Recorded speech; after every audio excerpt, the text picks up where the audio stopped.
हरे कृष्णा। ब्राह्मण ने आगे पूछा, प्रभु, यदि मुझ पर आपकी कृपा हो तो अब तुलाधार के चरित्र और अनुपम प्रभाव का भी वर्णन कीजिए। श्री भगवान बोले, जो सत्य का पालन करते हुए लोभ और दोष बुद्धि का त्याग करके प्रतिदिन कुछ दान करता है, उसके द्वारा मानो नित्य प्रति उत्तम दक्षिणा से युक्त 100 यज्ञों का अनुष्ठान होता रहता है। सत्य से सूर्य का उदय होता है, सत्य से ही वायु चलती है, सत्य के ही प्रभाव से समुद्र अपनी मर्यादा का उल्लंघन नहीं करता और भगवान कच्छप इस पृथ्वी को अपनी पीठ पर धारण किए रहते हैं। सत्य से ही तीनों लोक और समस्त पर्वत टिके हुए हैं।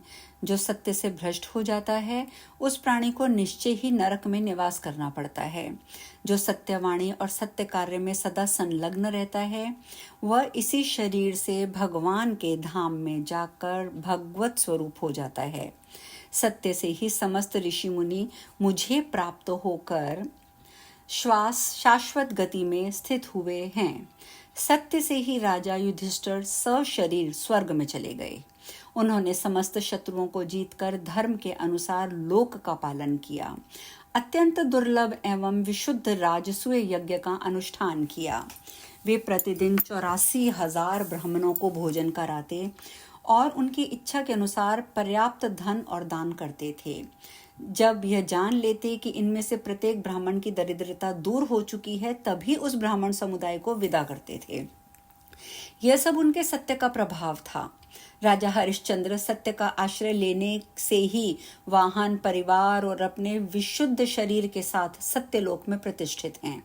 इनके सिवा और भी बहुत से राजा, सिद्ध, महर्षि, ज्ञानी और यज्ञकर्ता हो चुके हैं, जो कभी सत्य से विचलित नहीं हुए। अतः लोक में जो सत्यपरायण है, वही संसार का उद्धार करने में समर्थ होता है। महात्मा तुलाधार सत्य भाषण में स्थित हैं। सत्य बोलने के कारण ही इस जगत में उनकी समानता करने वाला दूसरा कोई नहीं है। ये तुलाधार कभी झूठ नहीं बोलते। महंगी और सस्ती सब प्रकार की वस्तुओं से खरीदने बेचने में ये बड़े बुद्धिमान हैं।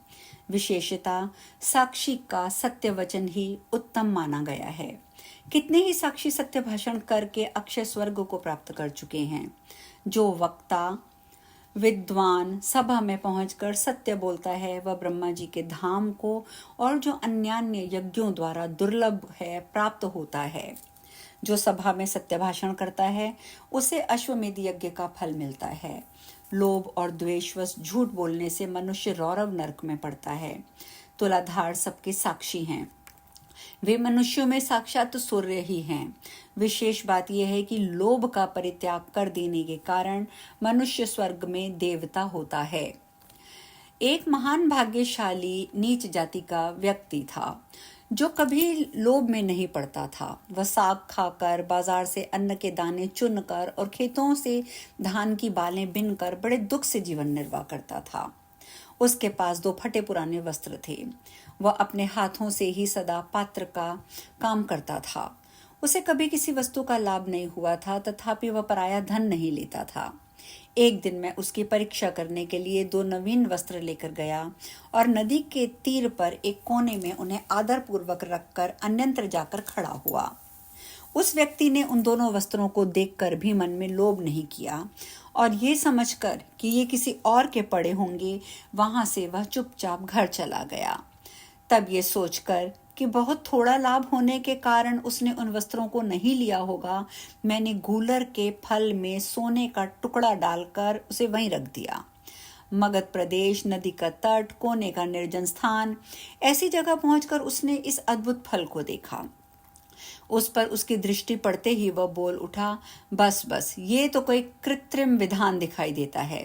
इस समय इस फल को ग्रहण कर लेने पर मेरी अलोभ वृत्ति नष्ट हो जाएगी।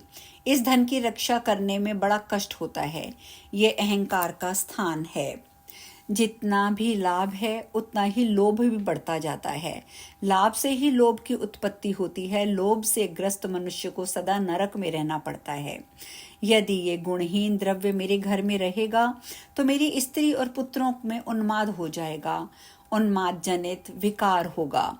उससे बुद्धि में भ्रम हो जाएगा, भ्रम से मोह और अहंकार की उत्पत्ति होगी। उनमें क्रोध और लोभ का प्रादुर्भाव होगा।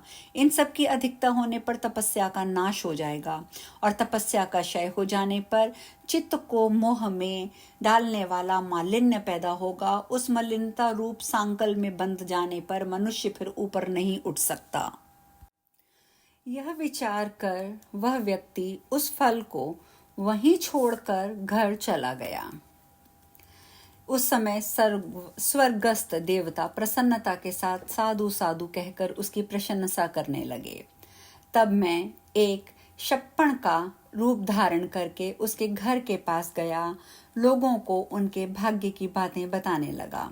विशेषता भूतकाल की बात बताया करता था। फिर लोगों ने बारंबार आने जाने से यह समाचार सब और फैल गया। यह सुनकर उस व्यक्ति की स्त्री भी मेरे पास आई और अपने भाग्य का कारण पूछने लगी।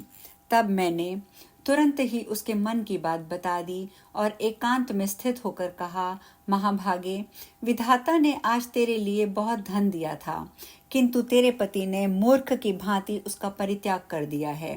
तेरे घर में धन का बिल्कुल अभाव है, अतः जब तक तेरा पति जीवित रहेगा तब तक उसे दरिद्रता ही भोगनी पड़ेगी, इसमें तनिक भी संदेह नहीं है। माता, तू शीघ्र ही अपने घर जा और पति से उस धन के विषय में पूछ। इस मंगलमय वचन को सुनकर वह अपने पति के पास गई और उस दुखद वृतांत की चर्चा करने लगी। उसकी बातों को सुनकर उस व्यक्ति को बड़ा आश्चर्य हुआ। वह कुछ सोचकर पत्नी को साथ लिए मेरे पास आया और एकांत में मुझसे बोला, शपणक, बताओ तुम क्या कहते हो। शपणक बोला, तात, तुम्हें प्रत्यक्ष धन प्राप्त हुआ था, फिर भी तुमने अवज्ञापूर्वक तिनके की भांति उसका त्याग कर दिया। ऐसा क्यों किया? जान पड़ता है तुम्हारे भाग्य में भोग नहीं बधा है। धन के अभाव में तुम्हें जन्म से लेकर मृत्यु तक अपने और बंधु बांधवों के दुख देखने पड़ेंगे। प्रतिदिन मृतकों की सी अवस्था भोगनी पड़ेगी। इसलिए शीघ्र ही उस धन को ग्रहण करो और निष्कंटक भोग भोगो। यह सुनकर वह व्यक्ति बोला, शपणक, मुझे धन की इच्छा नहीं है। धन संसार बंधन में डालने वाला एक जाल होता है और उसमें फंसे हुए मनुष्य का उद्धार नहीं होता। इस लोक और परलोक में भी धन के जो दोष हैं वह भी मैं तुम्हें बता सकता हूँ। धन रहने पर चोर, बंधु बांधव, राजा से भी भय प्राप्त होता है। सब मनुष्य उस धन को हड़पने के लिए धनी व्यक्ति को मार डालने की अभिलाषा रखते हैं। फिर धन कैसे सुखद हो सकता है? धन प्राणों का घातक और पाप का साधक है। धनी का घर काल और काम आदि दोषों का निकेतन बन जाता है, अतः धन दुर्गति का प्रधान कारण है। शंपड़क बोला, जिसके पास धन होता है उसी को मित्र मिलते हैं, जिसके पास धन होता है उसके सभी भाई बंधु होते हैं। कुल, शील, पांडित्य, रूप, भोग, यश, सुख, ये सब धनवानों को ही सिर्फ प्राप्त होते हैं। धनहीन मनुष्य को तो उसके स्त्री पुरुष भी त्याग देते हैं, फिर उसे मित्रों की प्राप्ति कैसे हो सकती है? जो जन्म से दरिद्र है वह धर्म का अनुष्ठान कैसे कर सकते हैं? स्वर्ग प्राप्ति में उपकारक जो सात्विक यज्ञकार और पोखरे खुदवाना आदि कर्म करते हैं वे भी धन के अभाव में नहीं कर सकते। दान संसार के लिए स्वर्ग की सीढ़ी है, किंतु निर्धन व्यक्ति के द्वारा उसकी भी सिद्धि नहीं हो पाती। व्रत आदि का पालन, धर्मोपदेश आदि का श्रवण, पितृ यज्ञ आदि का अनुष्ठान, तीर्थ सेवन, ये सब शुभ कर्म धनहीन व्यक्ति कर ही नहीं सकता। रोगों का निवारण, पथ्य का सेवन, औषधों का संग्रह, अपने शरीर की रक्षा, शत्रुओं पर विजय आदि सभी कार्य सिर्फ और सिर्फ धन से ही सिद्ध होते हैं। इसीलिए जिसके पास बहुत धन हो उसी को इच्छानुसार भोग प्राप्त हो सकते हैं। धन रहने पर तुम दान से ही शीघ्र स्वर्ग की प्राप्ति कर सकते हो। शूद्र ने कहा, क्षमा करें, धन रहने पर तुम दान से ही शीघ्र स्वर्ग की प्राप्ति कर सकते हो। इस बात को सुनकर वह व्यक्ति बोला, कामनाओं का त्याग करने से ही समस्त व्रतों का पालन हो जाता है। क्रोध छोड़ देने से तीर्थों का सेवन हो जाता है। दया ही जप के समान है। संतोष ही शुद्ध धन है। अहिंसा से ही बड़ी सिद्धि है और शिलोच्छ वृत्ति ही उत्तम जीविका है।